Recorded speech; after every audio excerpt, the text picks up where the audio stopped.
For regular videos on ancient cultures and forgotten civilizations, please subscribe.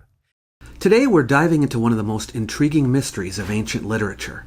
Who really wrote the epic tales of the Iliad and the Odyssey?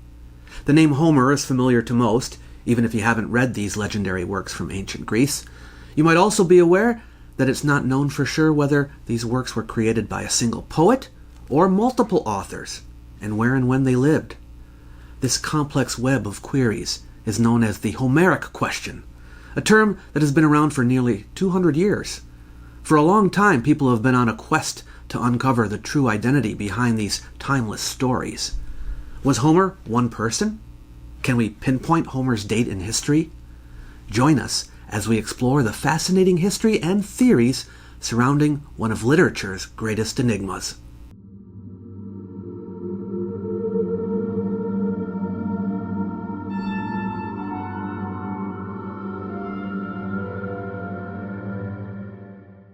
In the 2nd century CE, a satirical writer named Lucian imagined chatting with Homer, where the poet shared the various places people thought he came from, like the Aegean island of Chios, or Smyrna, or Colophon on Anatolia's west coast.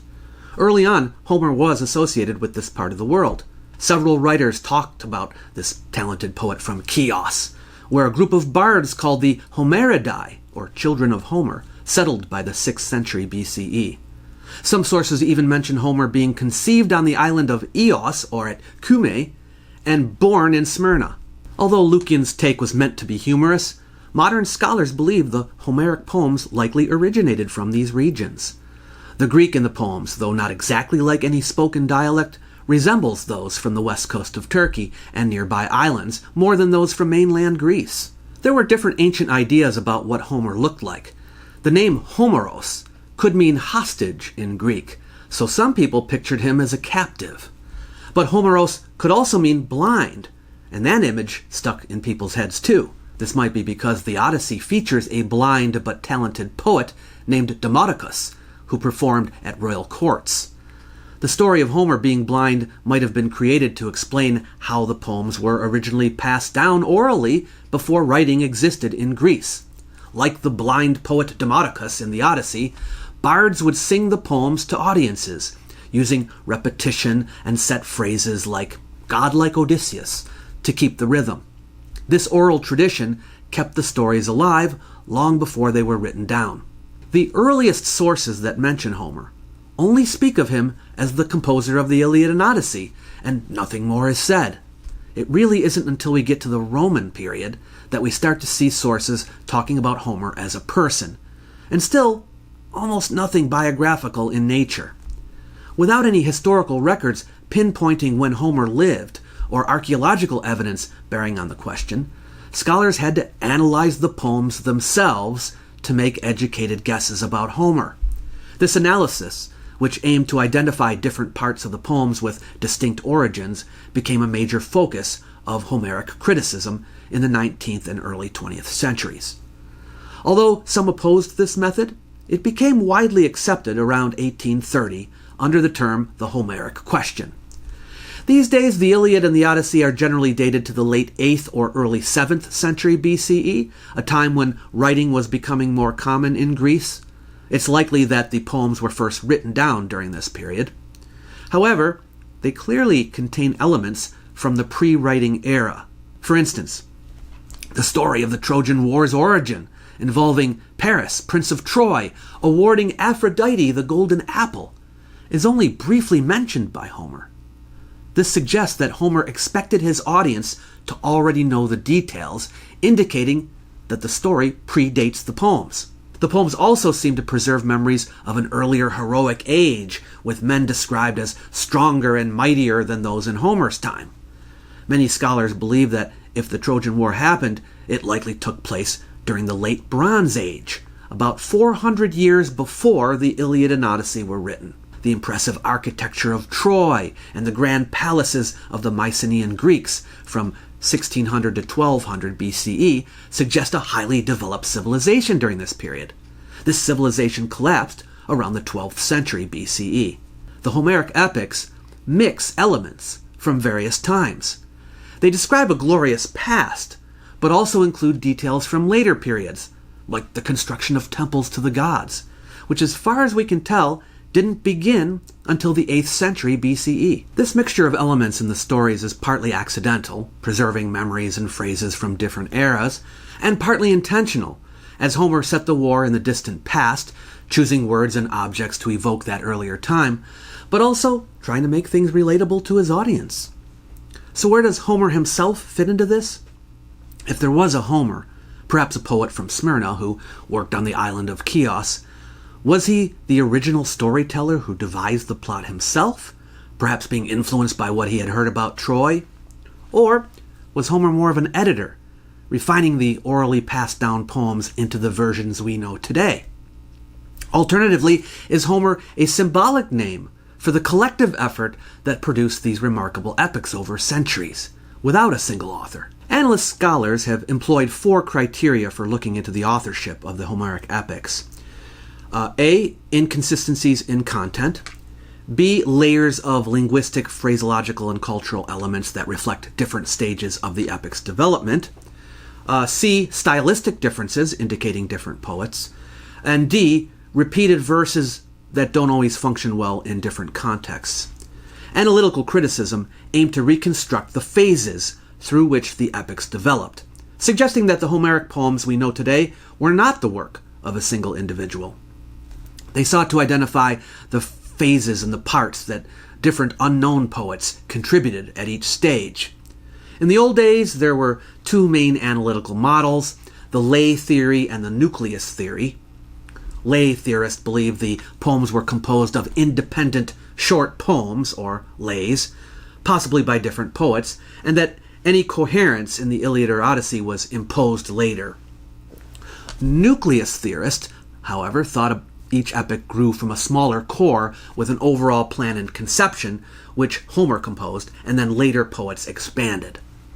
Both models agreed that epic poetry evolved over a long period, and that before the Iliad and Odyssey, epic poetry mostly consisted of shorter poems. These shorter poems contributed to the substance of the monumental epics. But analysts disagreed on the detailed stages and processes by which the epics evolved and the contributions of different poets. After World War I, perspectives shifted, and 3 new approaches to the Homeric question emerged: Unitarianism, oralism, and Neoanalysis. Unitarianism emphasized the artistic unity of the epics, downplaying the inconsistencies highlighted by analysts. Unitarians saw Homer as a singular genius, a master craftsman whose work showed intentional design throughout. Meanwhile, starting in 1928, Milman Parry explored the theory and practice of oral poetry, arguing that it was fundamental to understanding the Homeric tradition. Although slow to gain influence, Parry's work became widely appreciated by the 1950s. The entire debate around the Homeric epics changed dramatically with his research. He found that the poem's many formulas were extensive and economical systems originally designed to aid oral composition during performances. These formulas couldn't have been created by just one bard, but were instead the product of a long tradition. Parry further confirmed his theories by observing and recording poets in Yugoslavia who used similar methods of oral composition. Well, this realization made it clear that the coexistence of archaisms and neologisms was due to bards using formulas from different times within the tradition. So scholars shifted their focus to studying oral and traditional poetry, exploring typical scenes, performative aspects, and narrative techniques. Although it took time for Parry's findings to gain acceptance, and some scholars remained skeptical, his work fundamentally changed how we view the Homeric epics. It is sometimes argued that oralism has essentially resolved the Homeric question itself, making other methods seem less relevant. At this point, we might wonder where the burden of proof lies. If most agree that the Homeric texts have oral roots, should we ask those claiming the texts are written to prove that the non-formulaic aspects are beyond the capabilities of an oral poet? Or should we require those who believe the texts are oral to show that these non-formulaic parts are within an oral poet's reach? Another factor complicating this debate is the elusive measure of quality in oral poetry. It's often argued that Homer's works are too sophisticated to be purely oral. However, quality can mean many things, from the style of individual lines to the complexity of the overall structure. Oralists, when challenged to find comparable examples in other oral traditions, often highlight the impressive works of Avdo Međedović, dubbed the Yugoslav Homer, from Perry's archive. While opinions on Međedovic's work may vary, he doesn't need to match Homer's level of quality to support the case for oral tradition. If oral poets can produce highly sophisticated works, it stands to reason that a genius like Homer could have crafted his epics in an oral environment. Therefore, the argument that the poems are too good to be oral is fundamentally flawed. Another argument concerns the sheer size of the poems, often described as monumental, suggesting they must have been written compositions. Critics argue that Homer, though raised in an oral tradition, transcended its limits, and that only writing could have allowed the creation of such extensive works. It's hard to imagine these lengthy poems being recited in full, leading some to believe they weren't meant for complete oral recitation. However, examples from African, Asian, and South Slavic traditions show that under the right conditions, oral poets can produce very long works. As for recitation occasions, we can't be sure of the audience's tolerance at Greek festivals, but it's plausible they could listen for extended periods. The Homeric texts had to be written down eventually. Otherwise, we wouldn't have them today. But how did this transformation from oral tradition to written form occur? One theory suggests that an admirer of Homer might have commissioned him to dictate these special poems so that they could be written down, similar to guslars who performed for Perry. A guslar is someone who plays the gusel, a single-stringed instrument played with a bow. Interestingly, the guslars didn't view the written versions of their stories as replacements for their live performances, and each subsequent performance of the song was considered the same song by the guslars, even though they might differ significantly. So the written version was not a definitive point of reference for the future. However, within a century of their creation, the written versions of Homer's poems became definitive. The question is whether this aspect of their reception as fixed texts can be traced back to their original creation. One argument, somewhat ironically, uses the sheer length of the Homeric epics to claim they couldn't have been written down when first composed.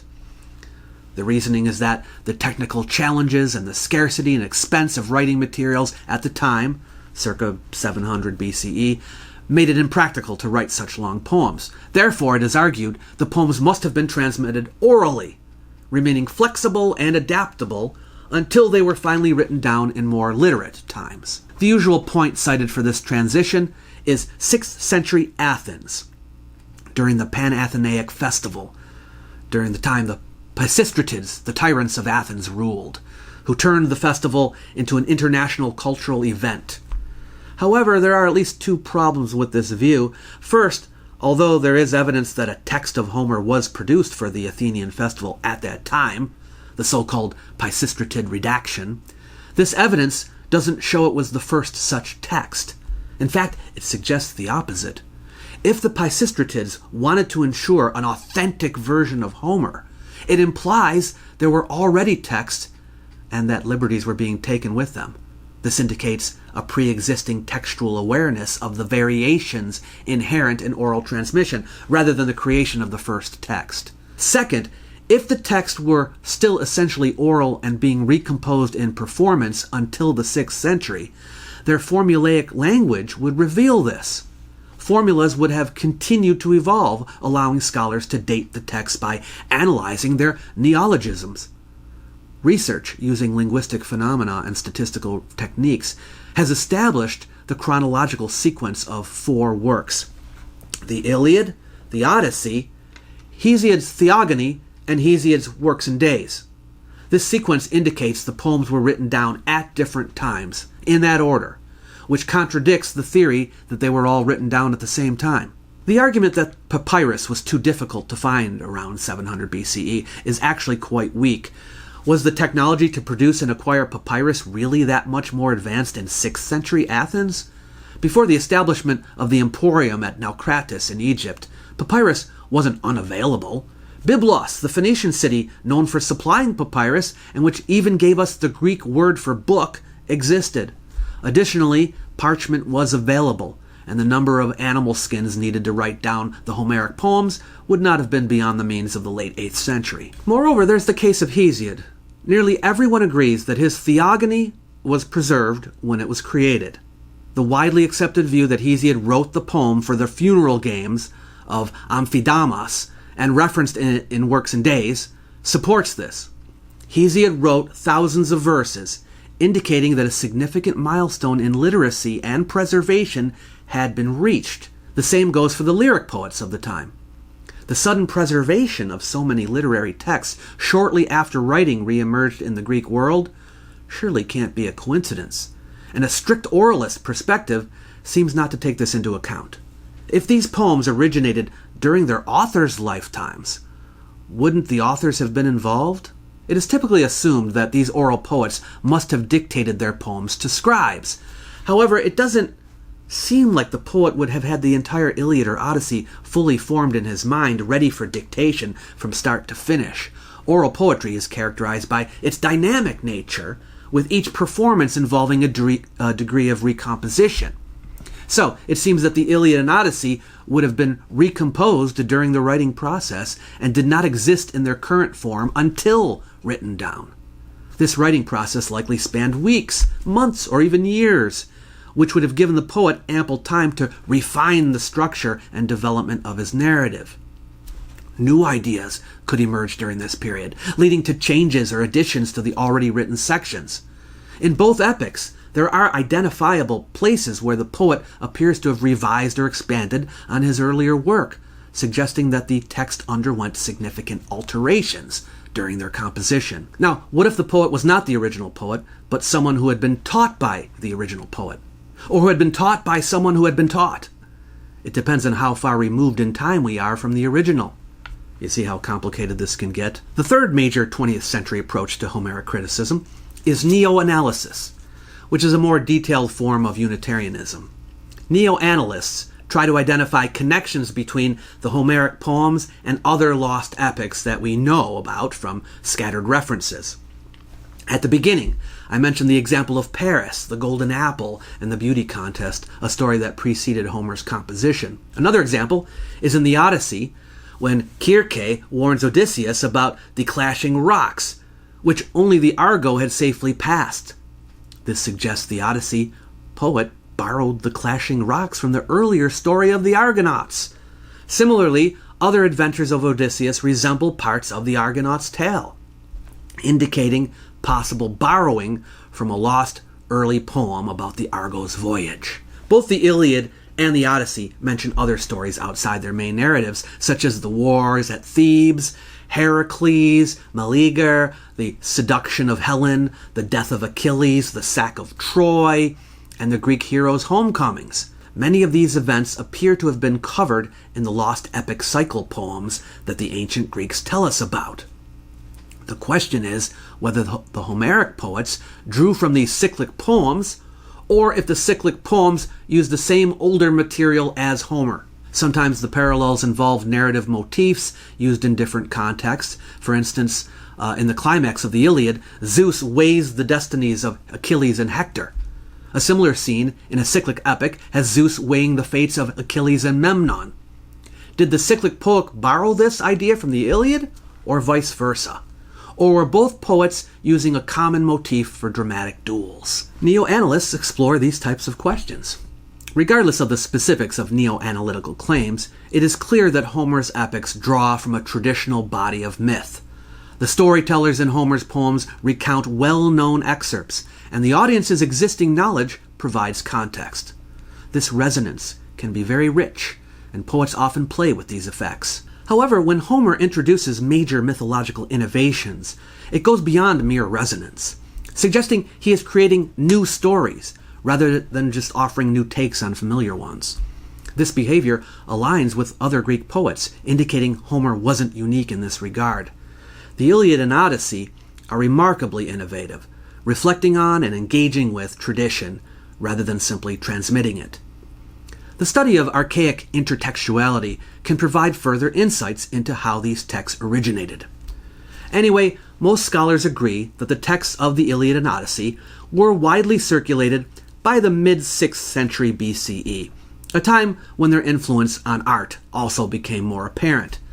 The Homeridae, a guild of rhapsodes claiming professional descent from Homer, likely played a crucial role in preserving these texts up to that point. Despite this preservation, the text was still subject to additions and alterations, as evidenced by early quotations and papyri. However, these variations were generally minor and controlled by a stable reference point. A more stable Vulgate text eventually emerged under the influence of Alexandrian scholars, especially Aristarchus in the 2nd century BCE. Aristarchus's edition was significant in determining the number of verses, as he omitted poorly attested lines and noted his suspicions about others in his commentary. Gregory Naja, a prominent American Homerist, highlights that even during the late classical and early Hellenistic periods, up to about 150 BCE, the Homeric texts were still unstable. Variations in wording, phrase substitution, and occasional additional verses existed among the circulating texts. While most scholars attribute these variations to the indiscipline of reciters, who were ostensibly reciting a fixed text, Naja interprets this as a continuation of the oral tradition. So, whereas the prevailing scholarly view is that two poets in the 8th or 7th century BCE, trained in the oral tradition, created the Iliad and Odyssey and arranged for them to be written down, and the variations that occurred after that were the results of copying and editing, Naja argues that there was no specific event marking the written composition of the Iliad or Odyssey, making it meaningless to assign a definitive date or single out an individual author. For him, the oral tradition continued, even alongside writing, until 150 BCE. He says, quote, "The textual tradition as we have it, in all its variations of form and content, defies a unified explanation in terms of one single person's great achievements of observation, in terms of one Big Bang," unquote. In Naja's point of view, Homeric poetry stems from an oral tradition that evolved through a streamlining of variations. He thinks that prior to the appropriation of the Homeric tradition by the Homeridae of Chios in the context of the Panathenaic festival at Athens in the 6th century BCE, there was a lot of variation in Homer, and that after that there was less of it, but there still was variation, and there still was an oral tradition. Naja's critics say that he is simply trying to use oralism to explain away the variations, and that all we have today are the written forms of Homer, and it is inappropriate to treat these primarily as oral compositions and ignore the written transmission of the texts. Where do we stand today in the debate over the Homeric question?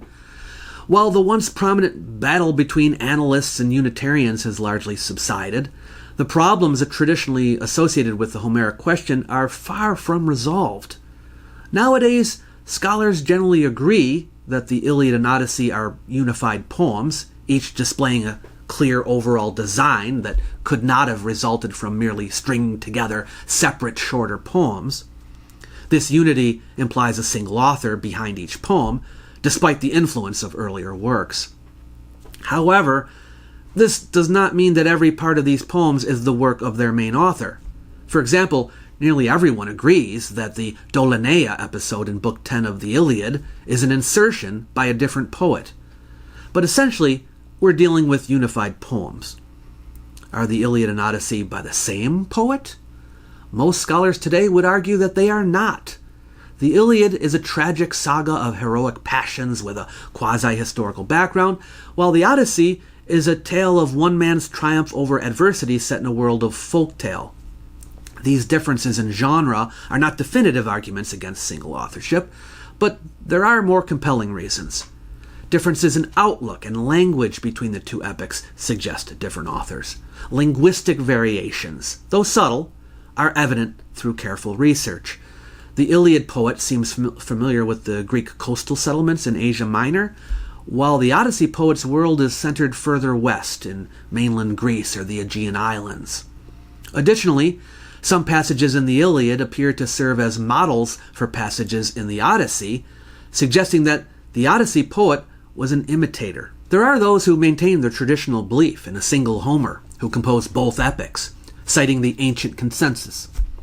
However, this consensus can only be traced back to around 520 BCE, when Hipparchus of Athens instituted regular recitations of these epics at the Great Panathenea Festival, over a century after the poems were composed. Before this period, there was considerable uncertainty and debate about the authorship of epic poems, with some attributed to different authors or treated as anonymous.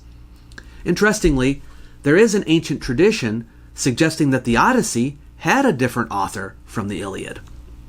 The principal ancient biography of Homer, though late and unhistorical, mentions that the Odyssey was composed by a man named Melesigenes, who later changed his name to Homer. This story seems to reconcile competing claims of authorship. This uncertainty about authorship reflects the traditional nature of oral epic poetry. In the Homeric epics, singers are depicted not as creating new poems, but as reproducing songs about heroic deeds preserved through the ages by the Muses. Epic poets of the Homeric age likely saw themselves not as authors, but as conservators and performers. Modern field research in oral traditions shows that an oral poet's recitations are never identical.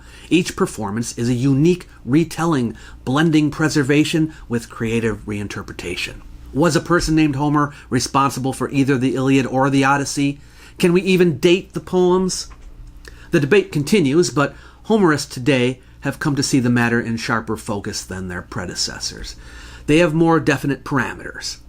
Scholars used to think of Greek history as beginning with the foundation of the Olympic Games in 776 BCE. This was the earliest date there was, with only a misty, mythical era before it. But archaeology has given us a clear vision and a rough chronology of the Mycenaean world, and a general framework for the centuries between the collapse of the old palaces around 1200 BCE and the flowering of the city-states half a millennium later. Homerists have learned how to date some features of the material culture described in Homer. They have built up a model of the stages by which the Greeks gained knowledge of foreign peoples and places, and they can measure the Homeric picture against it. They no longer imagine that the poems as we have them could have been preserved unchanged over time without being fixed in writing, so we rule out a dating to the 10th or 9th century, when, to the best of our knowledge, there was no writing in Greece. They no longer take it as axiomatic that epic poems must be earlier than the lyric or elegiac poems that start to appear in the 7th century. 19th century scholars could still think of the Iliad and Odyssey as having been composed in the 11th or 10th century, or as late as the mid-6th. Now, the field of play is much narrower. No one would want to go much before 750 or after 600. For most of the 20th century, the conventional dating was to the 8th century. Maybe this was a hangover from the time when earlier datings were commonplace. People realized that 800 was too early, but were reluctant to downdate the poems any further than they had to.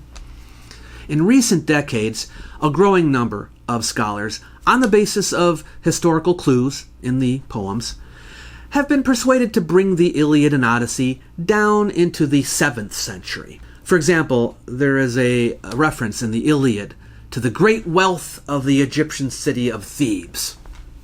This has been connected with the prosperity of that city in the 25th dynasty, and with the display of booty taken from Thebes by the Assyrian king Ashurbanipal when he sacked it in 663. In the Iliad, the gods are said to have washed away the Greek defense works at Troy after the war by channeling the waters of several rivers against them. And this may have been inspired by Sennacherib's leveling of Babylon by diverting river waters in 689 BCE. Some have studied the weaponry and combat tactics described in the Iliad and found that they show a whole series of features characteristic of the first half of the 7th century, and in most cases less appropriate to an earlier date. The elaborate design of Achilles' shield, with its scenes of battles and cities and so forth, finds its best parallels in Phoenician metal dishes and bowls of the period 710 to 675. Scenes from the Iliad don't appear on painted vases till around 630, and the first clear echoes of the Iliad and other poetry are no earlier. One of the stories included in the Odyssey, the binding of the Cyclops, is depicted in art as early as 675, but it doesn't follow that there already existed an Odyssey, anything like our version. Neoanalysis also contributes towards refining the chronology. I mentioned that the Odyssey poet borrowed some of his material from an older poem about the voyage of the Argo. This Argonautic poem can have been composed earlier than about 650, because to judge from the reflexes of it in the Odyssey, it showed some knowledge of a sector of the northern Black Sea, from the Crimea to the Straits of Kerch, that the archaeological evidence suggests was first being explored by Greeks at that period. If the argument is sound, it follows that the Odyssey can't be earlier than the second half of the 7th century. Its poet knew the story of Memnon, a glamorous hero who, according to one of the cyclic poems, brought an army of Ethiopians to Troy after the funeral of Hector and was killed by Achilles. This Memnon first appears in art around 580 and appears to have been a new figure in Greek myth at that time. The poet of the Iliad knew nothing of him. This again brings the date of the Odyssey down to late in the 7th century, but none of these examples are positive proofs. They just are possible indications of date. I've tried to give you a flavor of the kinds of arguments that are being brought to bear these days on the set of enigmas that constitute the Homeric question. I hope I've helped you get to closer grips with the problems. I think we have now reached a vantage point from which we can see that the various ways of looking at the issue are not necessarily in conflict with each other. We're learning to make them work together. We're never going to get exact answers, but we seem to be getting warmer. What's interesting about all of this is that scholars still refer to the composer of the poems as Homer. It's a convention. It doesn't mean they believe in Homer. This is often done with ancient works whose authorship is unknown. We just use the traditional name because it's convenient.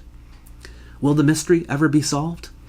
Time will tell. Thank you for watching. This is an audience-supported channel, so if you would like to help keep it alive, please consider giving a super thanks donation.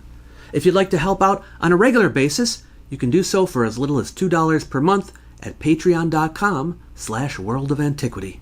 You might like my little e-booklet, Why Ancient History Matters. It's designed to persuade people that the subject is important, even in the modern world. You might also wish to use it to help spread the word, so feel free to share it with someone you know. It's free for anyone who wants it. I've left a link in the description box below the video for you to grab a copy. Catch you later.